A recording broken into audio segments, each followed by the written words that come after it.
कुछ ऐसा अंदाज हो जहां पहुंचो वहां इंतजार हो और जहां से निकलो वहां याद हो।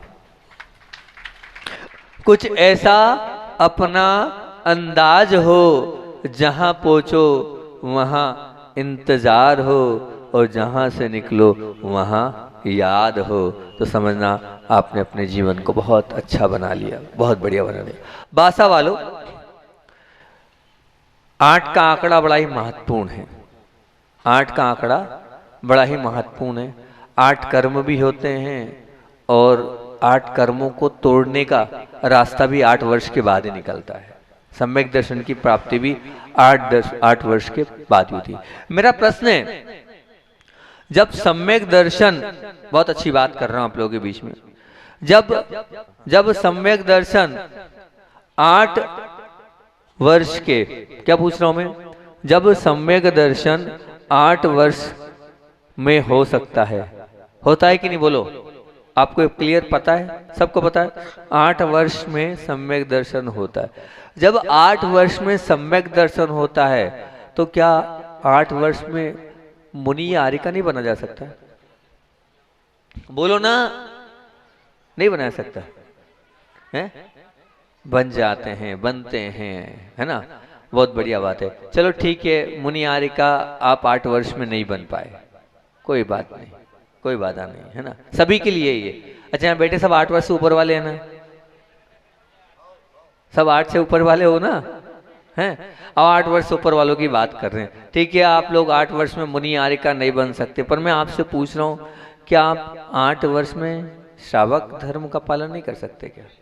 हैं? नहीं मुनि बन पा रहे हो कोई बात नहीं, नहीं आर्यिका बन पा रहे हो कोई बात नहीं, लेकिन 8 वर्ष में आप कम से कम 8 वर्ष से ज्यादा क्या हो गए तो श्रावक धर्म का तो पालन कर सकते हो ना? श्रावक धर्म को तो आप फॉलो अप कर सकते हो ना? अगर सच में आप श्रावक बन गए तो वो क्या होगा? वो चारित्र हो गया, और चारित्र धारण करने से क्या होगा? सच्चा सुख आपको मिलेगा। सबको सच्चा सुख चाहिए ना? चाहिए ना? तो आचार्य उमा स्वामी महाराज ने उनसे पूछा, सुख प्राप्ति के उपाय बताओ। काय के उपाय? सुख प्राप्ति के उपाय बताओ। तो सुख प्राप्ति के जब उन्होंने उपाय बताए तो उन उपायों में उन्होंने प्रारंभ किया, बोले सुनो ओ संसारी प्राणियों, तुम सच में सुख चाहते हो और सुख के पीछे ही तुम दौड़ रहे हो। तुम्हारी सुबह से लेकर शाम तक की ये यात्रा ये सिर्फ सुख के पीछे दौड़ किएगी। तो मैं तुम्हें रास्ता बता रहा हूं इस सुख प्राप्ति का, और ऐसा वैसा नहीं, सच्चा सुख तुम्हें मिल जाएगा बस उस रास्ते से अगर तुम चलना चालू कर दो। उन्होंने वो रास्ता, वो गाइडलाइन वो हमें बता दिया, इस और ऐसे आपको बढ़ना है, इससे आपके जीवन में सुख की प्राप्ति होती चले जाएगी। तो क्या उन्होंने सुख का रास्ता बताया? उन्होंने सुख का रास्ता बताया हैगा भूत वृत्त्यनुकंपादान सराग संयमादि योग शांति शौचमिति सद्वेद्यस्य। क्या बोला ये? साता वेदनी कर्म किससे बंधेगा? साता मीन्स सुख, साता मीन्स सुख। तो यहाँ भूत वृत्ति अनुकंपातान, प्राणियों पर अनुकंपा करो, व्रतियों को आहार दान के लिए, पड़गान के लिए आप प्रतिदिन क्या लगाओ? वो शुद्ध भोजन बनाओ। और फिर क्या लिखा अगले पे? सराग संयम। फिर उसके बाद संयम। सराग संयम का तात्पर्य क्या होता है? प्रतिमाओं का पालन करना, 5 अनुव्रतों को ग्रहण करना। ये 5 अनुव्रतों को जो ग्रहण करता है वो प्रतिमाओं को पालन करता है। जो प्रतिमाओं का पालन करता है वो सुख के रास्ते पर आगे बढ़ता चला जा रहा है। वो पल प्रतिपल हर क्षण सुख को इकट्ठा करने की सामग्री तैयारी कर रहा है। आने वाला जीवन सुख से भरा हुआ होगा। किसका? जो प्रतिमाओं को पालन करता है उसका स्पष्ट रूप से बात करिए आचार्य भगवान ने। फिर शांति, फिर संयम बोला है, मुनि बन जाओ, जो मुनि बन गया आर्यिका बन जाओ। और फिर इसके बाद शांति, क्रोध के निमित्त मिलने के बाद भी हमेशा क्षमा धारण करना, ये कहलाती शांति। फिर शौच मतलब लोभ कम करते चले जाओ। इस सुख प्राप्ति के उपाय बताए। मैं आज एक ही उपाय पर आपसे चर्चा कर रहा हूं। वो उपाय क्या है? वो उपाय है श्रावक धर्म। उस श्रावक धर्म की चर्चा कर रहा हूं। उस श्रावक, क्योंकि एक बात निश्चित मान के चलना कि जिसने श्रावक धर्म का पालन कर लिया, बहुत ध्यान से सुनना, और ऐसा मत मानना ये आड़े बूढ़े लोगों का काम है श्रावक धर्म पालन करना। मैं आप लोगों को वो भी बताऊंगा क्या है, कैसा है, किस प्रकार का है। ये धारणा आप छोड़ दो कि हम तो अभी हमारी उम्र ही क्या है, 17, 15, 18, 20 वर्ष, क्या करेंगे, उसकी चर्चा भी आपके बीच में करूंगा। तो क्या आप ध्यान रखना, क्या अगर आपने श्रावक प्रतिमाओं का पालन किया तो एक बात निश्चित मान के चलना, आचार्य भगवान बार बार बोलते हैं सबको स्वर्ग जाना है। जाना है नहीं जाना है? 4 गतियां हैं। आपको नरक जाना है? बोलो ना हाँ या ना। नहीं जाना, पक्का? कोई नहीं जाना चाहता नरक? बहुत बढ़िया। आपको त्रियंश बनना है? नहीं बनना? सब लोग एक साथ नहीं बनना, बहुत अच्छी बात है ये। आपको नरक भी नहीं जाना, आपको त्रियंश भी नहीं जाना, आपको स्वर्ग जाना है? बोलो ना, पक्का? सबको स्वर्ग जाना है? सब बोल रहे स्वर्ग जाना है। अरे भैया अभी तो स्वर्ग ही जा पाओगे, पंचम काल की बात चल रही, आज की वर्तमान की बात चल रही। इस स्थिति में आपको कहां जाना है बताओ? कहां जाना है? स्वर्ग ही जाना पड़ेगा ना, कल्याण करना है तो स्वर्ग ही जाना पड़ेगा। अब बात यह कि सुख प्राप्ति के उपाय तो आपको आचार्य भगवान ने बता दिए। अगर स्वर्ग जाना है और वास्तविकता में मोक्ष जाना है तो पहले स्वर्ग जाना होगा, तब कहीं मोक्ष की सीट आपको मिलेगी, ये निश्चित है। तो अब उनसे पूछा कि स्वर्ग कौन जाता है, कौन देवगति की आयु को बंद करता है? तो उन्होंने सूत्र दिया हैगा, ध्यान से सुनना। सराग संयम संयमा, सराग संयम संयमा संयम अकाम निर्जरा बाल तपांशी देवश्य। मतलब जो सराग संयम को अर्थात जो प्रतिमाओं को पालन करता है उसकी सीट फिक्स, कोई दुनिया की ताकत उसको हटा नहीं सकती। किससे? देव पर्याय से। सबको अभी हाल सब लोगों ने बोला था कहां जाना है मुझे, सबने बोला एक साथ एक लय में, कहां जाना है? स्वर्ग जाना है ना, पक्का? सबको स्वर्ग जाना है। तो स्वर्ग जाना है तो उन्होंने सबसे पहले सराग संयम बोला, अर्थात क्या? आपको प्रतिमाओं का पालन करना पड़ेगा। जिसने प्रतिमाओं का पालन कर लिया मान के चलना उसकी देवगति फिक्स। संयमा, फिर संयमा संयम, सराग संयम और फिर अकाम निर्जरा। मतलब क्या होगा? जबरदस्ती ही कर रहे हो आप, लेकिन अगर मान के महाराज की कर रहे हो तब भी देव चले जाओ। कर तो रहे हो ना भैया। कोई बाल तप जो कहलाता है ना, जो तप दूसरा कहलाता है ना, अन्य साधु लोग जो तप करते हैं भले सम्यक नहीं हो तो भी वो बाल तप कहलाता है। ये क्या? ये सब देवगति के कारण है। अगर मान लीजिए ये आगम में आया है, अगर मान लीजिए मैं आपको लाख समझा रहा हूं, माताओं सुनो, दादाओं सुनो, अरे भाई बहनों से बाद में बात करूंगा, माताओं को भी समझा रहा हूं, इधर पिताओं को भी समझा रहा हूं, खूब बोल रहा हूं, उसके बावजूद भी अगर आप नहीं मान रहे और श्रावक धर्म को नहीं स्वीकार कर रहे हो तो निश्चित ये मान के चलना आगम ये कह रहा है आप नहीं ले पा रहे हो, नहीं कर रहे हो, एक्सक्यूज दे रहे हो, बहाना कर रहे हो, कल कर लूंगा, परसों कर लूंगा, ये सब चीजें आप अगर आप सब हमारे बीच में रख रहे हो और गुरु को और स्वयं को धोखा दे रहे हो तो ध्यान रखना आपकी नीच गति का बंद हो गया है। आपने निश्चित रूप से या तो नरक आयु मान ली है या त्रियंच आयु मान ली है, या तो नरक आयु मान ली है या त्रियंच आयु मान लिए। इसीलिए आपके प्रतिमाओं के भाव नहीं हो रहे हैं, आपको श्रावक धर्म पालन करने के भाव नहीं हो रहे हैं। क्यों? मान लिया आपने। और जो नरक मानता है उसका सूत्र क्या है? नरक आयु बहुआरम परिगतम नारकस्यायुषा। बहुत आरम और बहुत परिग्रह नरक आयु के बंध का कारण है। तो आप रात दिन उस आरंभ और परिग्रह में लगे तो नरक का रास्ता खोल रहे हैं। और त्रियंच आयु बांध ली होगी, फिर माया तेरी योग्य मायाचारी से भरा आपका स्वरूप है तो आपने क्या किया है? आपने त्रियंच आयु बांध ली होगी, तब तो आप प्रतिमा नहीं ले रहे हो। दो ही कारण हो सकते हैं, ये तो आपने नरक आयु बांध ली या आपने त्रियंच आयु बांध ली होगी, और कोई कारण नहीं है। बहुत आराम परिक्रम में लगे हो या मायाचारी कर रहे हो, और 24 घंटे लगे हो मायाचारी में आप लगे हो। क्यों? मैं बार बार ये बोलता हूं कि मायाचारी की परिभाषा क्या है? झूठा प्रदर्शन। पढ़ा था ना भैया आपने, इन्हीं ने बताया था हमको, सुनाया था इनने, हमारे कौन है, डॉक्टर रवि भाई ने, कि क्या होता है मायाचारी, मतलब झूठा प्रदर्शन। 24 घंटे लगे हो, ये मेकअप क्या कर रहे हो, ये झूठा प्रदर्शन तो है। अपने सच्चे स्वरूप को छुपाकर आप जो सच धज कर आ रहे हो, ये क्या झूठा प्रदर्शन, मतलब काय का त्रियंच गति बंद का ये कारण है। तो ये माया तेरी यज्ञ। अब मैं समझा रहा हूं, फिर भी अगर आप नहीं मान रहे हो तो निश्चित रूप से आपने नरक तिरेंच आयु का बंद कर लिया। इसलिए नहीं करो क्योंकि जो सब अनुकूलताओं के बाद भी, गुरु के समझाने के बाद भी अगर चारित्र नहीं धारण कर रहा है और अगर प्रतिमा नहीं ले रहा है, वो अगर श्रावक नहीं बन रहा है, तो वो धर्म को और अपने आप को धोखा दे रहा है। ये निश्चित मान के चलना। आप लोग ऐसा नहीं मानना। माताओं पिताओं को छोड़कर ये जितने भाई बहन नई उम्र के बैठे हैं उनसे बात कर रहा हूँ। अब आप ऐसा नहीं मानना कि प्रतिमाओं का पालन तो बाद में होता है, अभी तो हमें विवाह करना है, शादी करना है, घर गृहस्थी बसाना है, और घर गृहस्थी बताने के बाद प्रतिमा ली जाती है।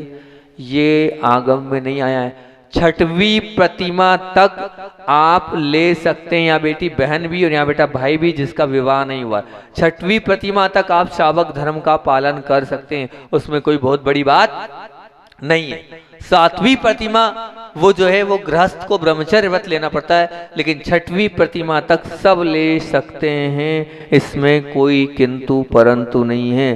क्या ऐसा कोई नवयुवक, क्या ऐसी कोई माँ बहन तैयार हो जाएगी, क्या कोई बहन तैयार हो जाए या कोई भाई तैयार हो जाए तो एक क्रांति आ जाएगी कि कम उम्र में भी प्रतिमा लेकर उन्होंने क्या किया, समाज में एक मिसाल कायम कर दी कि हाँ ये प्रतिमा ली है और प्रतिमाओं का पालन हम बहुत अच्छे से करेंगे। कोई है एक मिसाल हमारे बीच में, हमारे आराध्य, हमारे भगवान, हमारे सब कुछ जो चलते फिरते तीर्थ थे, हम सब के बीच में उन्होंने क्या, उन्होंने 22 वर्ष की उम्र में क्या ली, मुनि दीक्षा ली और ये मुनि मार्ग प्रशस्त कर दिया। और आज कम उम्र की वो लाइन लग गई। आज इतने मुनि दिख रहे हैं, वो देन आचार्य भगवत विद्यासागर जी महामुनिराज किए, आज वो उतनी कम उम्र में नहीं निकलते तो आज हम लोग नहीं निकलते। उन्होंने एक मिसाल देकर आचार्य श्री जी ने एक नया एक इतिहास रच दिया। वो इतिहास उन्होंने रखा, पहले ये धारणा थी सब कर लो, और सब करने के बाद जब हाथ पैर नहीं चले, जब आंखों से दिखना बंद हो जाए, जब पैर से चलना बंद हो जाए, जब घर वाले कहते जाओ लो दीक्षा, ये एक मानसिकता थी, बूढ़े आड़े लोगों की मानसिकता थी दीक्षा लेने की। लेकिन आचार्य श्री जी ने वो किया है। आज वो आचार्य श्री जैसा कोई माइकालाल है जो कम उम्र में भी प्रतिमा लेकर और इस शाश्वत धर्म की ध्वजा को प्रशस्त कर सकता है कि नहीं, छोटी उम्र में भी प्रतिमाएं ली जा सकती है और हमने लिए। एक व्यक्ति अगर आगे आ गया तो जैसे आचार्य भगवान ने मुनि मार्ग प्रशस्त कर दिया, वो मोक्ष मार्ग प्रशस्त कर दिया, तो आप भी वो अगर एक व्यक्ति भी ले लेगा कि हम कम उम्र में प्रतिमाओं को धारण कर सकते हैं, तो निश्चित रूप से वो मोक्ष मार्ग प्रशस्त हो जाएगा, वो लोगों की लाइन लगने लग जाएगी। बन तो जाओ। आचार्य विद्यासागर जी की जय तो खूब बोलते हो, भगवान भी मानते हो, लेकिन उनने जो किया है वो करो, उनने जो कहा है वो करो, तो मानेंगे हम बात। जयकारा बोलने से कुछ नहीं होता है, उनकी बहुत याद आती है, उससे कुछ नहीं होता है। सच्चा समर्पण तो तब होगा कि जब हाँ उनने 22 वर्ष में ली थी, तो हम क्या 8 वर्ष में, ये एक बात ध्यान रखना, प्रतिमा लेने की योग्य। जैसे सम्यक दर्शन 8 वर्ष में हो सकता है, मुनि 8 वर्ष में बन सकते हैं, आरिका 8 वर्ष में बन सकते हैं, तो प्रतिमा भी 8 वर्ष की उम्र में ली जा सकती है। तो क्या ऐसा कोई तैयार नहीं होगा कि हाँ हम प्रतिमाओं को ग्रहण कर सकते हैं और प्रतिमाओं को ले सकते हैं और अपने अनुव्रत को धारण कर सकते हैं। श्रावक धर्म ही धर्म है, बाकी तो सब व्यर्थ है, ये निश्चित मान के चलना। धर्मात्मा बोलने से धर्मात्मा नहीं बनोगे, धर्म से आत्मा को लगाओगे तब धर्मात्मा कहलाओगे, ये बात निश्चित मानना। धर्म बिना पाले धर्म ना सुरक्षित हुआ है और ना सुरक्षित लेने वाला है। और श्रावक धर्म को सुरक्षित अगर करने के लिए आपको आगे बढ़ना चाहिए और धर्म को सुरक्षित करने के लिए इस श्रावक धर्म को आपको प्रतिमाओं को पालन करना चाहिए। बहुत अच्छी बात है। बहुत सारे तो प्रतिमाओं को पालन करते ही करते हैं, लेकिन बहुत सारी एक बार आचार्य भगवान के पास एक यंग उम्र की बहन थी, लगभग मेरे ख्याल से 25-26 वर्ष की होगी, वो विवाह हो चुका था और विवाह करने के बाद हम वही बाजू में बैठे थे। प्रश्न किया, आचार्य भगवान प्रतिमाओं की बहुत भावना है। आचार्य श्री ने बड़ी ही मुस्कुराहट, जब कोई गुरुदेव के पास प्रतिमा की बात लेके आता ना, तो मुझे ऐसा लगता है कि जैसे उनका 1 किलो खून बढ़ जाता होगा। उनके चेहरे पे ऐसी प्रसन्नता आती है, उसको इतने अच्छे से देखते हैं, इतनी बढ़िया से तरीके से देखते हैं कि वाह सब कुछ हो गया। मैंने बामोरा से तैयार कर जब चातुर्मास चल रहा था और चातुर्मास में मैंने कुछ लोगों को भिजवाया प्रतिमाओं को निमित्त से, मेरे 5-7 प्रवचन सिर्फ प्रतिमाओं पर हुए, तो उस प्रतिमाओं को क्या स्वरूप होता है, किस प्रकार से होता है, उसको देखकर बहुत सारे बामोरा में तैयार हुए। तो जब बामोरा में तैयार हुए, आचार्य भगवान जबलपुर जैसी महानगरी में किसी को समय नहीं मिल पा रहा था, और जैसे ही पूछा महाराज जी मैंने भेजा है, और बाकी को समय दिया नहीं दिया, और उन्होंने कहा महाराज जी ने प्रतिमाओं वालों को भेजा है, तो अब एक साथ सबको भेज दिया। बिल्कुल, कितने सारे हैं। आचार्य श्री जी ने देखो कितनी महानता है, इतने बड़े महान गुरु की, इतने सारे लोगों को हमने भेजा, तो उनके लिए बोला अलग अलग प्रतिमा ले रहे थे, तो सबको अलग अलग, अलग कायसर करा उनने, हाँ आपको आशीर्वाद, अलग कायसर किया उनने, आपको आशीर्वाद, अलग कायसर किया उनने, उनको आशीर्वाद। बड़ी प्रसन्नता हुई। जो 5-6 जितने भी लोग वहां गए थे, अलग अलग सबके लिए कायसर किया और अलग अलग सबको कायसर कराया और बड़ी प्रशंसा के साथ आशीर्वाद दिया।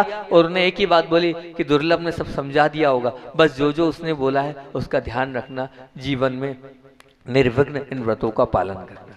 इतने शब्द बोले और सबको अलग अलग आशीर्वाद दिया। वो तो समझ रहे थे एक कायसर में सबकी प्रतिमाएं हो जाएगी, लेकिन सबको अलग अलग कराया कायोत्सर्ग पूज्य गुरुदेव ने। ये गुरुदेव की अनुकंपा है, क्योंकि उन्हें ऐसा लगता है कि किसी का कल्याण हो रहा है, तो उसमें अगर एक कायसर मेरा लग रहा है तो वो मेरा कायसर उसके व्रतों को उत्कृष्टता की ओर ले जाएगा। और सबसे बड़ी बात आपको और बताता हूँ, अब वो जो पहले तो महिला वाली बात बताता हूँ, नहीं तो वो भूल जाऊंगा मैं, आप भूल जाता हूँ, कभी कोई बात दूसरी निकल जाती है तो वो वाली बात बोलना भूल जाता हूँ। महिला ने प्रश्न किया 27-28 वर्ष, मतलब अंदाज से उम्र बता रहा हूँ मैं उसके, उस लेवल से कि इतनी उम्र होगी, वो यंग उम्र होगी। उसने कहा कि मेरी अभी अभी विवाह हुआ है और मेरे भाव हैं कि मुझे प्रतिमा लेना है, पर अब प्रतिमा में दर्शन प्रतिमा होती है और उसका स्वरूप ये है कि दर्शन के बिना भोजन नहीं कर सकते। और मैं जब विवाह हुआ है तो विवाह तो हुआ है तो पुत्र और पुत्रियां होगी, उस 1 माह में मेरा क्या होगा, उस समय तो मैं नहीं जा पाऊंगी,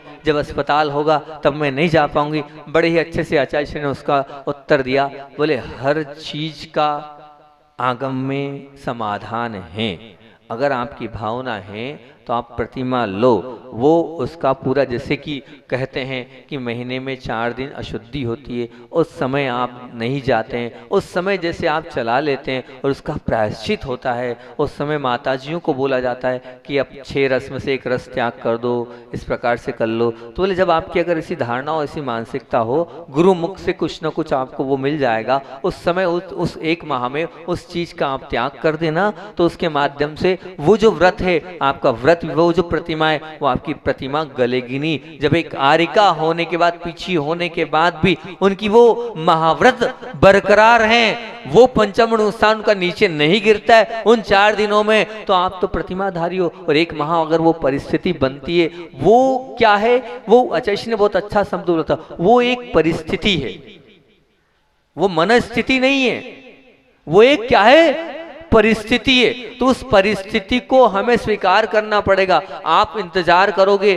कि बच्चा होगा, फिर बड़ा होगा, फिर ये होगा, फिर उसके बाद करें, नहीं, आज भी, अभी भी, इस समय भी आप ले सकते हो प्रतिमाओं को। प्रतिमा लेने में कोई बहुत बड़ा काम नहीं है। और तो और भगवती आराधना का स्वाध्याय चल रहा था संघ में, और भगवती आराधना का स्वाध्याय चल रहा था। स्वाध्याय तो चल रहा था, लेकिन आचार्य श्री इतने मुस्कुरा रहे थे, इतने मुस्कुरा रहे थे, तो हमने पूछ लिया आचार्य श्री से, आचार्य श्री जी जरूर कुछ ना कुछ है, मुस्कुराहट तो वैसे आपके चेहरे पर रहती है, लेकिन अभी की मुस्कुराहट कुछ अलग है, अभी की मुस्कुराहट कुछ अलग है, क्या राज है इस मुस्कुराहट का। बड़े गुरुदेव से मिलते थे तो मतलब जाते थे तो पूछ लेते थे, कोई पूछे ना पूछे, लेकिन हम तो इतने गुरुदेव के वो लग गए थे, हर बात पूछ लेते थे। तो आचार्य जी बड़े मुस्कुराए, बोले दुर्लभ इतने साल हो गए स्वाध्याय करते करते, और आज ऐसी नई बात मिली कि मुझे बड़ा आश्चर्य हो रहा है इस चीज को पढ़कर। और इस चीज को मैं 10 बार पढ़ चुका हूँ, पर संस्कृत भी कर चुका हूँ, हिंदी भी कर चुका हूँ। बड़ा आश्चर्यकारी, बड़ा विस्मयकारी ये जब मैंने सुना, मैंने कहा क्या आचार्य भगवान, क्या आपने क्या इसमें पढ़ लिया, कुछ तो बताओ। बोले कल के स्वाध्याय में एक चीज आने वाली है। वो हमेशा गुरुदेव की एक बात होती थी, क्या पढ़ाना है, इतनी बड़ी उम्र हो गई, 50 वर्ष हो गया उनको पढ़ाते पढ़ाते, लेकिन मैं तो ऐसा नहीं हूँ, मैं अपनी कमी मानता हूँ कि पढ़ाने के पहले कभी पढ़ता नहीं, सीधे आके पढ़ाता हूँ। पर मैं, हमारे गुरुदेव ऐसे कि क्या पढ़ाना है, भले ही सरल से सरल विषय हो, वो पहले पढ़ते थे और पढ़ने के बाद होता यह था कि पढ़ते थे तो फिर नया नया चिंतन दे देते थे वो, ये नया चिंतन, और फिर उसके सामयिक में वो चिंतन करते थे। तभी तो तत्वार सूत्र के इतने सारे बिंदु आचार्य भगवान के माध्यम से निकलते चले गए और नया नया वो जो है सब कुछ आता चला गया। तो आचार्य श्री जी ने बहुत अच्छी बात उस वक्त जो बोली वो आपके बीच में रख रहा हूँ। आचार्य श्री जी ने बोला, बोले दुर्लभ देखो, ये भगवती आराधना हमारा मुख्य ग्रंथ है, साधुओं की संलेखना का पूरा प्रकरण इस ग्रंथ में आया है। इस ग्रंथ में इतनी बड़ी बात बोल दी, बोले जो ऐसा नहीं है, सुनो ध्यान से बच्चों, छोटी बच्चियां भी सुन सकती है, आप लोग भी सुन सकते हो, बहुत काम की बात भगवती आराधना में पूज्य गुरुदेव ने बोली। बोले इसमें जो लिखा है वो ये लिखा है, हम लोग ये मानते हैं कि प्रतिमा जीवन पर्यंत के लिए ली जाती है। बोले नहीं, बोले ये तो श्वेतांबर परंपरा में होता था, लेकिन दिगंबर परंपरा के इस आगम और वो भी महत्वपूर्ण ग्रंथ में लिखा है, अगर कोई श्रावक चाहे तो अपनी प्रतिमाओं को 4 महीने के लिए भी ले सकता है, 2 महीने के लिए भी ले सकता है, 1 महीने के लिए भी ले सकता है। बोले अभी तक मेरी धारणा नहीं थी, अभी तक किसी को जिसको प्रतिमाएं दिए आजीवन ही दिए, लेकिन इसमें ऐसा कहा गया है कि अनुव्रतों को आप धारण कर सकते हो। कितने? बोले आप अनुव्रतों को ऐसे कर सकते हो, हम 15 दिन के लिए पंचम गुण स्थान को धारण कर सकते हैं, हम महीने भर के लिए कर सकते हैं, हम 8 दिन के लिए कर सकते हैं, हम 10 दिन के लिए कर सकते हैं। बोले इससे संस्कार पड़ते हैं, जब धीरे धीरे 8 दिन 10 दिन 15 दिन महीने भर 2 महीने 4 महीने या साल भर के लिए हम लेते हैं, तो बोले ऐसा भी हो सकता है। ये कितनी बड़ी बात है कि तो अब अपन अभी तक तो इसका मोटिवेशन किया ही नहीं है, अब अपने को इस बात को बोलना है, प्रवचनों में करना है, ताकि लोग के अंदर जो भय भरा हुआ है, ताकि उस पंचम गुण स्थान के प्रति वो आकर्षित हों। बोले ये बड़ी प्रसन्नता का विषय है, जब आगम इस बात का सपोर्ट कर रहा है तो अपने को ये करना ही चाहिए और इसका समर्थन करके इसे बार बार वायरल करना चाहिए। आचार्य श्री ने पूरा प्रवचन उस पर करा। फिर उसके बाद जो है उसी वक्त एक व्यवहारिक के चाचा कहलाते हैं जो हमेशा चौका लगाते हैं, उनको मैं पीछे पड़ा था, तो मैंने कहा अब भले ही आपको नहीं लेना, 4 महीने यही रुकना है, 4 महीने चौका लगाना है, शुद्ध भोजन बनाना है, तो आप 4 महीने के लिए लो। उन्होंने 4 महीने के लिए प्रतिमाओं का पहला वो श्रावक था, आचार्य श्री ने उनको पूरे सब लोगों के बीच में, वो व्यवहारी वाले चाचा और चाची को 4 महीने के लिए, बचे तो 4 महीने थे, चतुर्मास के 2.5-3 महीने बचे थे, 3 महीने के लिए उनको प्रतिमा उन्होंने ग्रहण करी। तो आप ये मत मानना कि अब हम हमेशा के लिए कर सकते हैं, आप चाहें तो यहाँ 10 दिन के लिए आए, 10 दिन प्रतिमाओं का पालन कर सकते हैं, 15 दिन महीने भर आप प्रतिमाओं का पालन कर सकते हैं। श्रावक है क्या, आप चाहे तो उसको है क्या, मैं आपको समझा देता हूँ, कोई बहुत बड़ी बात नहीं है, कभी इस पे और डिटेल में चर्चा कर लूंगा, लेकिन अब समय कम है तो मैं 3-4-5 मिनट में प्रतिमा होती क्या है समझ लो। कोई बहुत बड़ा हवा नहीं है प्रतिमा, कोई बहुत बड़ी बात नहीं, आपको ज्यादा प्रतिमा नहीं पालना है, सिर्फ 2 प्रतिमाओं को पालना है, ज्यादा नहीं, सिर्फ 2 प्रतिमाएं। और 2 प्रतिमाओं में होता क्या है उतना सा आप समझ लो, अगर उतना सा आपने समझ लिया तो पूरा मामला आपका हो जाएगा लगभग। बहुत अच्छी बात है कि पहली बार ऐसा हो रहा होगा मेरे ख्याल से कि मैंने तो मतलब अभी पहली बार देखा है, 10 लक्षण में तो खूब शिविर लगे हैं और लगते आए हैं, लेकिन अपन ने एक नई अलग जगाई थी कि अपन 16 कारण का 32 दिन शिविर कर रहे हैं, उसमें एक आहार एक उपास की बात थी और एक आसन की बात थी। 50 55 60 नाम तो भाषा के आ गए, छोटे बड़े बच्चे सबके नाम आ गए, जो या तो एक आहार एक उपास करेंगे या एक आसन करेंगे। तो उसी की भूमिका के रूप में मैं कह देता हूँ कि आप चाहें तो उसमें 32 दिन तक आप प्रतिमाओं का पालन भी कर सकते हैं, प्रतिमाओं का ले सकते हैं, 32 दिन की हम कायसर करते हैं और प्रतिमाओं का पालन करते हैं। अब वो प्रतिमाएं हैं क्या उसको मैं थोड़ा सा बता देता हूँ, 4-5 मिनट ही मेरे पास बचा है, उसमें आपको बताता हूँ कि प्रतिमा कोई बहुत बड़ी बात नहीं, उसको आप समझ लें, बहुत कठिन काम नहीं। सबसे पहली जो प्रतिमा होती है उसको कहते हैं अनुव्रत, है ना, वो क्या वो दर्शन प्रतिमा कहलाती है, मतलब हमें भगवान के दर्शन करके ही आहार अन्न जल ग्रहण करना है। और ये लगभग जो 32 दिन के लिए बैठे हैं उनके लिए तो बहुत साधारण सी बात है, और जो नहीं भी बैठ रहे हैं वो भी इसको ले सकते हैं कि हाँ महाराज जी हम चातुर्मास में 4 महीने के लिए प्रतिमाओं को ग्रहण करते हैं, बिना दर्शन के भोजन नहीं करेंगे। ये हो गई कौन सी पहली प्रतिमा, और उसमें क्या है देव शास्त्र गुरु के अलावा कहीं माथा नहीं टिकाना है, ये कहलाती पहली प्रतिमा। लेकिन आचार्य भगवान बोलते थे पहली प्रतिमा से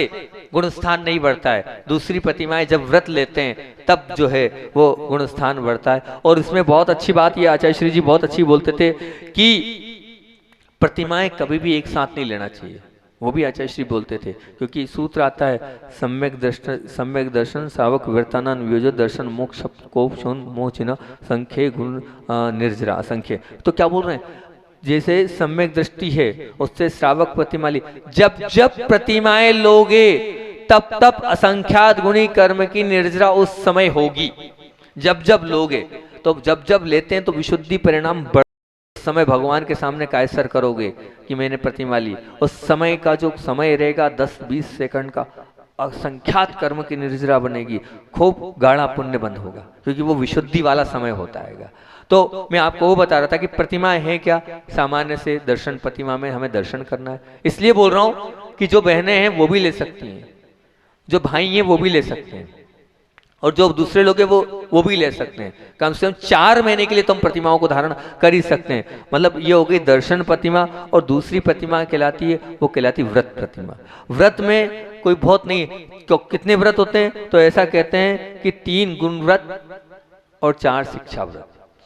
पहली प्रतिमा में किसी को समझ में नहीं आ रहा है, दर्शन करना है, उसके बाद अन्न जल ग्रहण करना है, और क्या करना है, भगवान के समक्ष ही अपने इस माथे को टेकना है, और उसके बाद क्या है, पहले 5 अनुव्रतों का पालन करना है। 5 अनुव्रत कौन कौन से होते हैं, तो पहला होता है अहिंसा अनुव्रत, मतलब हम हिंसा नहीं करेंगे, संकल्प, हम प्रयास करेंगे कि झूठ नहीं बोलेंगे, ठीक, हम प्रयास करेंगे कि हम चोरी नहीं करेंगे, अब हम अब्रह्म नहीं करेंगे, जो शादीशुदा है वो अन्य के साथ, मतलब अपनी धर्म पत्नी के अलावा नहीं, ठीक। परिग्रह में, अब परिग्रह में हमारे पास अनंत परिग्रह के भाव हम नहीं सजोएंगे। ये 5 अनुव्रत है। अब 5 अनुव्रत की ये पहली प्रतिमा हो गई, इसमें किसी को सबको आ गया समझ में, कोई बहुत बड़ा स्वरूप नहीं है, और सभी लोग उसको पाल भी सकते हैं, है ना। और उसके बाद दूसरी प्रतिमा क्या है, व्रत प्रतिमा कहलाती है। वो व्रत प्रतिमा में जो है 3 कितने 4 शिक्षा व्रत और 3 गुण व्रत, ठीक है ना। अब ये 3 जो गुण व्रत होते हैं, उसमें एक होता है दिग् व्रत, एक होता है अनर्दंड व्रत, और एक होता है भोगोभोग परिमाण व्रत। समझना बहुत कठिन नहीं है, इतना ही कराना है आपको। दिग् व्रत में आपको ये नियम लेना है कि 4 महीने विदेश जाने का त्याग। दिग् व्रत मतलब आप दिशाओं को बांध लेना कि जब मैं विदेश नहीं जाऊंगा, ठीक, 4 महीने, महीने भर, 2 महीने, जितने दिन आपको प्रतिमा पालना है। अनर्दंड व्रत को समझना, मतलब अनर्दंड बहुत बढ़िया, इतना अगर आपने समझ लिया तो बहुत अच्छा हो जाएगा, बहुत अच्छा है। अनर्दंड 5 कहलाते हैं, पापोपदेश, हिंसा दान, दुष्श्रुति, अपध्यान और प्रमाचर्या। थोड़ा सा समझा दूं मुझे, जिसमें पाप हो रहा है उसका उपदेश नहीं देना। 5 पाप होते हैं, हिंसा, झूठ, चोरी, कुशील, परिग्रह, इनका उपदेश नहीं दूंगा मैं, मुझे तो करना ही नहीं है, मैं पहले त्याग कराया है अनुव्रत, तो 5 पापों का, लेकिन मुझे उसका उपदेश नहीं देना है, उसका समर्थन नहीं करना है, क्योंकि अनर्थ में पाप हो रहा है ना, वो आपको कुछ मिलना नहीं है, और आप अगर उसका करोगे तो वो पाप उपदेश हो गया, ठीक। उसके बाद क्या है, हिंसा दान, मतलब जिन वस्तुओं से हिंसा होती है उसका दान नहीं करना, और मेरे ख्याल से ऐसे आप लोग हो ही नहीं कि हिंसा दान आप करोगे, नहीं करोगे आप। फिर क्या है, दुष्श्रुति। दुष्श्रुति का तात्पर्य मतलब ऐसे वचन नहीं सुनना जिनसे अब ध्यान हो, कोई गलत फिल्म नहीं देखना, कोई गलत बात नहीं सुनना, कोई गलत चीजें नहीं सुनना, वो दुष्श्रुति कहलाती है। तो हमें दुष्श्रुति सुनना ही नहीं, करना ही नहीं, ये दुष्श्रुति होगी। और फिर क्या है, अब ध्यान। अब ध्यान का तात्पर्य क्या होता है, ऐसा ध्यान नहीं करना, किसी का बुरा नहीं सोचना, किसी का गलत नहीं सोचना, किसी के साथ गलत करने का विचार नहीं रखना, ये कहलाता है अब ध्यान। और प्रमाचर्या मतलब हमेशा पूरे 4 माह, महीने भर, 10 दिन हम देख कर चलेंगे, हम कोई वस्तु को देख कर रखेंगे, पहले अवलोकन करेंगे दरवाजे खिड़की का, उसके बाद दरवाजा खिड़की बंद करेंगे। ये कहलाते 5 नहीं। मान लीजिए खिड़की है, आपने बंद करी, कोई छिपकली दब के मरी तो आपको वैसे दब के मरना पड़ेगा, ध्यान रखना। कोई जीव चल रहा था, पाँव में दबा दिया, मार दिया, तो गए काम से आप। ये प्रमाचर्या नहीं करनी है, मतलब क्या, देख कर हमें चलना है, ठीक है ना। खाना भी है तो देख कर खाना है, तो पता चला चींटी आई और अंदर कर ली, मक्खी थी वो अंदर कर ली, कीड़ा था वो अंदर कर लिया, तो ये प्रमाचर्या नहीं होनी चाहिए। ये 5 ये अनर्थ दंड में आते हैं। फिर से बता रहा हूँ, पापोपदेश, पाप का उपदेश नहीं देना, हिंसा दान, हिंसा का दान नहीं करना, दुष्श्रुति, ऐसी कोई बात नहीं सुनना जिसके माध्यम से हमारा धर्म ध्यान बिगड़ रहा। अब ध्यान यानी किसी के विषय में गलत नहीं सोचना, और प्रमाचर्या मतलब उठना, बैठना, खाना पीना, उसमें ध्यान रखना। ये 5 हो गए आपके काय के लिए। कौन सा हो गया ये, अनर्दंड। पहला कौन सा था, दिग्व्रत, मान लिया। दूसरा है अनर्दंडव्रत, और तीसरा भोगोभोग परिमाण। भोगोभोग मतलब जितनी सामग्री हो, मान लो महीने भर 20 जोड़ से ज्यादा कपड़े नहीं, उपभोग में, और जो है हमें भैया एक मकान 2 मकान के मालिक रहेंगे और पैसा इतना, ये इतना, ये इतना, ये इतना, इसको भोग भी और भोग भी, इतनी हरी, इतनी दाल, इतना इतना अन्न, इतना ये एक ड्राई फ्रूट्स, ये एक बांध लिया। जितना कर सकते हो 50 हरी कर लो ना, क्या करना हमें, पर कुछ तो कर लो, कुछ तो एक गाइडलाइन, कुछ तो रेखा बना लो। ये भोगोपभोग परिमाण हो गया। और फिर उसके बाद क्या है, अब ये आपका तीन तो हो गए ये गुण व्रत। और शिक्षा व्रत में बहुत इजी है, शिक्षा व्रत कोई बहुत बड़ी कठिन बात नहीं है, उसको आप हवा मत बनाना। शिक्षा व्रत में क्या है, देशावसिक, मतलब ये लेते हैं कभी कभी इच्छा से रहता है ये कि आज दिन भर इस परिसर से बाहर नहीं जाएंगे, आज दिन भर बासा से बाहर नहीं जाएंगे, तो वो प्रतिदिन का घंटे भर का 2 घंटे का, ये रात भर इस पलंग से नीचे नहीं उतरेंगे, ये देशावसिक कहलाता है। ठीक, ये आप अपने मन से ले सकते हैं। फिर उसके बाद क्या है, सामायिक। तो सामायिक में आपको कुछ नहीं करना है, आधा घंटे की आप सुबह कर लो, आधे घंटे की शाम को कर लो। तो ये सामायिक शिक्षा व्रत दोपहर में नहीं करना चाहो तो नहीं करो, और कर लो तो बहुत अच्छी। क्या करना है, अब इससे अपन और चर्चा करेंगे। या तो हमारा ध्यान आप कर सकते हैं, नहीं तो नमोकार मंत्र की माला कर सकते हैं या पाठ कर सकते हैं। ठीक, उसके बाद क्या है, पुरुषोदोपवास, मतलब क्या है, 3 विधि होती हैगी, और 3 विधि, एक उत्कृष्ट, सप्तमी को एकासन, अष्टमी को उपास, नवमी को एकासन। ठीक, मध्यम तीनों दिन एकासन, जगन्य सिर्फ अष्टमी चतुर्दशी को एकासन।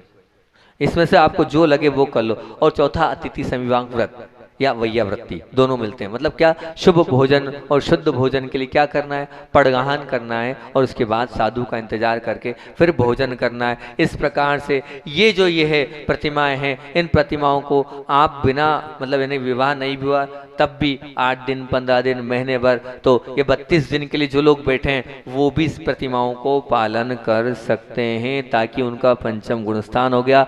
चौथा गुणस्थान, मान लीजिए आपको 1000 मिलता है सैलरी, तो चतुर्थ गुण स्थान को 1,00,000 मिल रही है, एक 10,000 मिल रहा है, और वो पंचम अनकाउंटेबल, मतलब कितना पैसा आएगा कोई भरोसा नहीं है। ध्यान रखने से, एक प्यून होता है, दिन भर मेहनत करने के बाद भी 500 रुपये मिल रहा है, और वो एक कलेक्टर एक साइन के बाद 1,00,000 मिलते हैं, वो वाली स्थिति पंचम गुण स्थान वाली की हो जाएगी।